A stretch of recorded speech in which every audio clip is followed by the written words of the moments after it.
Bonjour à tous et à toutes. En préambule à la nouvelle saison 2021 qui commencera pour moi au mois de janvier, février, début mars, je vous propose donc en guise de préambule une brève présentation du contenu de mes cours de cette année. Bien entendu, je travaille dans les nouvelles conditions qui nous sont imposées, c'est-à-dire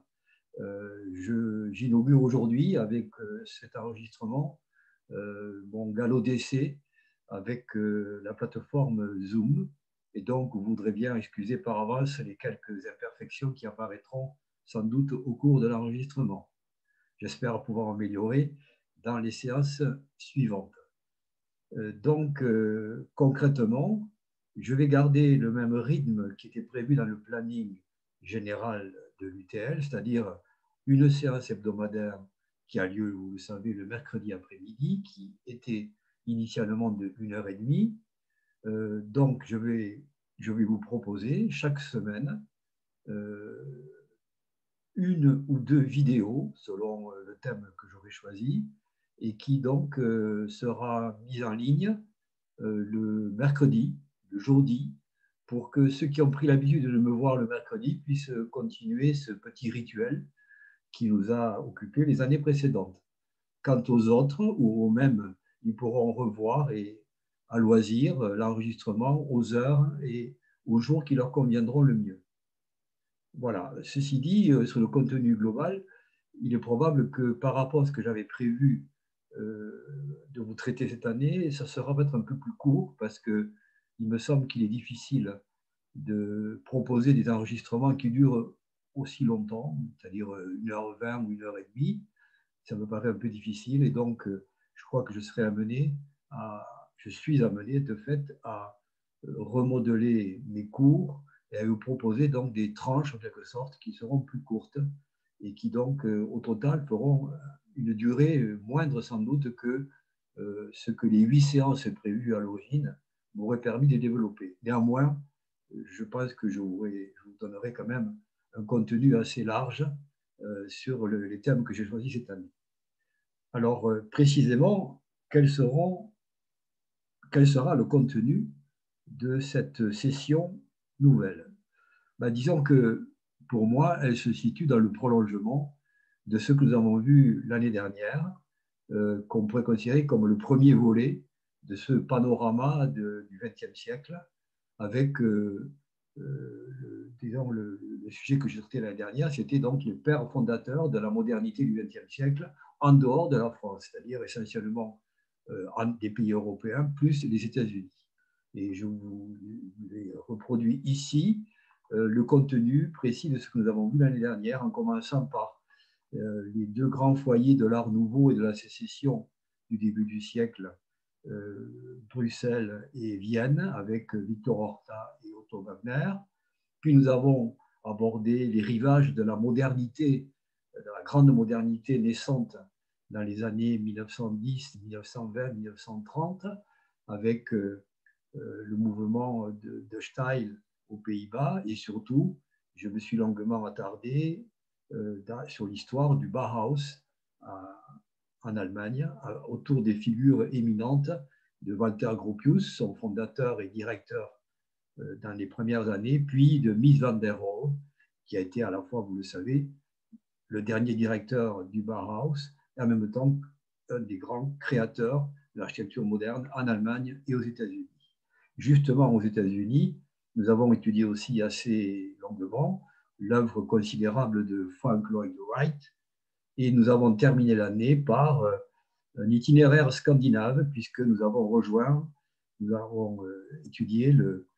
l'apport de Alvar Aalto et ce qu'on a pu appeler le style scandinave, une autre modernité un peu différente de la modernité rigoureuse de l'Allemagne, par exemple. Voilà ce que nous avons vu l'année dernière. Et donc, le volet de cette année porte toujours sur l'architecture du XXe siècle, mais cette fois sur les modernes français. Voilà ce que sera le contenu global de ce volet. Alors, voilà, d'abord, le titre que j'ai choisi pour cette année appelle quand même une ou deux remarques. Je l'ai intitulé « La France et ses modernes ». j'aurais pu l'intituler plus banalement les architectes modernes français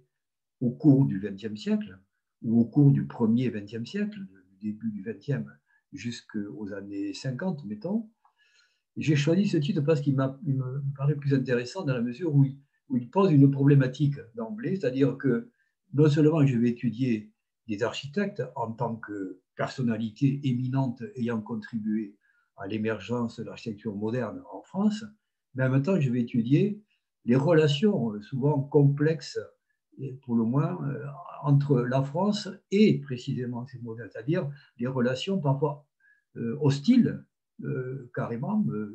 que la France a offert à l'émergence de ces pionniers de l'architecture moderne. Donc, voilà pourquoi j'ai choisi ce titre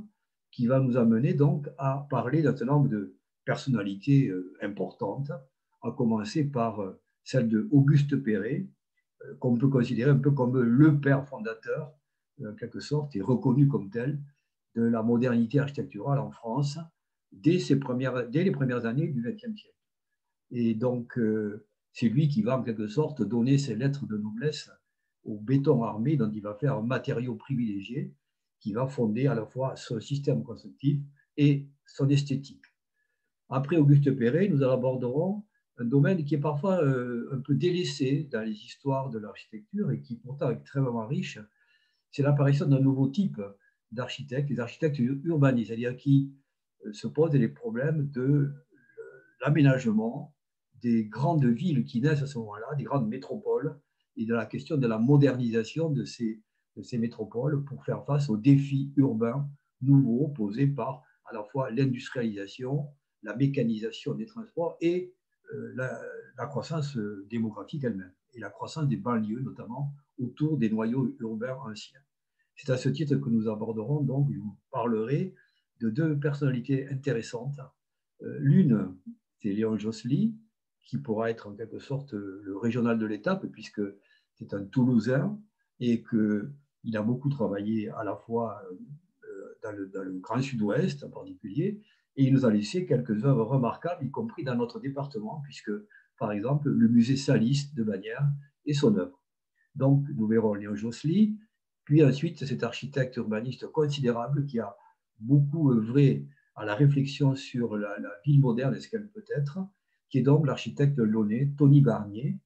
qui se deviendra architecte en chef de la ville de Lyon sous la mandature de Édouard Herriot, grande figure politique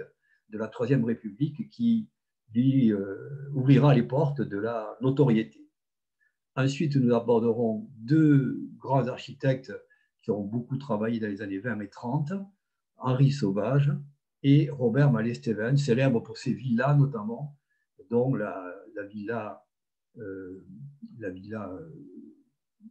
excusez-moi, il y a un trou de mémoire, pardon, la villa Cavrois à Croix dans le Nord, qui est un peu son chef-d'œuvre et que je vous présenterai en détail. En poursuivant ce parcours, nous aborderons bien entendu l'incontournable Le Corbusier, dont nous verrons une première partie. Son œuvre est tellement considérable que je n'ai pu faire le moins que deux parties dans ce volet. Une première partie, donc, c'est l'émergence de Le Corbusier comme chef de file de la nouvelle avant-garde, non seulement française, mais européenne et voire mondiale, car très vite, il acquiert un statut de star architecte, on pourrait dire, en reprenant les mots qu'on emploie aujourd'hui. Et donc, nous verrons là, dans cette partie, son travail dans les années 20 et 30. Pour conclure cette partie donc, qui nous amène au seuil de la Seconde Guerre mondiale, je ferai je ferai deux séances de synthèse un petit peu pour ce qui me permettra d'introduire d'autres exemples que les exemples canoniques qui auront été traités précédemment, et vous parler de certains architectes qui sont parfois un peu méconnus, mais qui ont eu à leur époque une grande importance dans la construction un petit peu de l'architecture moderne. Alors d'abord, un premier cours qui sera consacré à la question du retour à l'ordre, qui justement est un bel exemple de comment parfois la corporation architecturale et les États, les institutions ont réagi à l'émergence de la modernité par parfois un retour à une certaine forme de classicisme, même de néoclassicisme, qui accompagne en particulier un mouvement monumentaliste qui, par exemple, se manifeste très fortement, notamment dans les pays à régime autoritaire, voire totalitaire, qui s'installent dans les années 20 et 30, en particulier, bien sûr, le fascisme en Italie, le nazisme en Allemagne et le régime soviétique sous la houlette de Staline à partir de la fin des années 20. Donc, nous verrons cette partie-là. Et ensuite, nous verrons plutôt l'autre versant des années 30, c'est-à-dire les années 30 en tant que labo du futur, c'est-à-dire un moment où précisément un certain nombre d'architectes se sont projetés dans le futur et ont proposé des solutions qui parfois ont été fructueuses pour aménager les villes et aussi concevoir des nouvelles façons de bâtir des édifices publics en particulier, ou bien l'habitat en général, l'habitat social en particulier, qui est une question centrale à ce moment-là, comment mieux loger les citadins, les ouvriers, les populations laborieuses et pauvres. Voilà une des grandes questions qui est abordée à ce moment-là et que j'essaierai de vous montrer à travers certains exemples comment elle a été pensée et comment elle aurait pu se développer dans les décennies qui ont suivi. Ce qui nous conduit tout naturellement à la période de la reconstruction, où précisément après les 4 ou 5 années d'occupation et de guerre, le pays se reconstruit et met en application, plus ou moins, avec plus ou moins de succès, les recettes expérimentées dans les années 30. Donc nous verrons justement, voilà pourquoi j'ai intitulé cette partie, les enjeux de la reconstruction, comment, à travers ces années de la reconstruction, c'est-à-dire à partir de 1944-45 et années suivantes, la France se rebâtit et aborde la modernité qui va être la sienne lors de la période qui suit, ce qu'on va appeler plus tard les fameuses 30 glorieuses. Donc, ce qui nous amène de nouveau à rencontrer Le Corbusier, qui lui-même participe au mouvement de la reconstruction. C'est par exemple le mouvement où il édifie à Marseille la fameuse cité radieuse, qui est souvent citée dans les histoires d'architecture. Donc, nous verrons dans cette seconde partie l'œuvre de Le Corbusier, désormais reconnu comme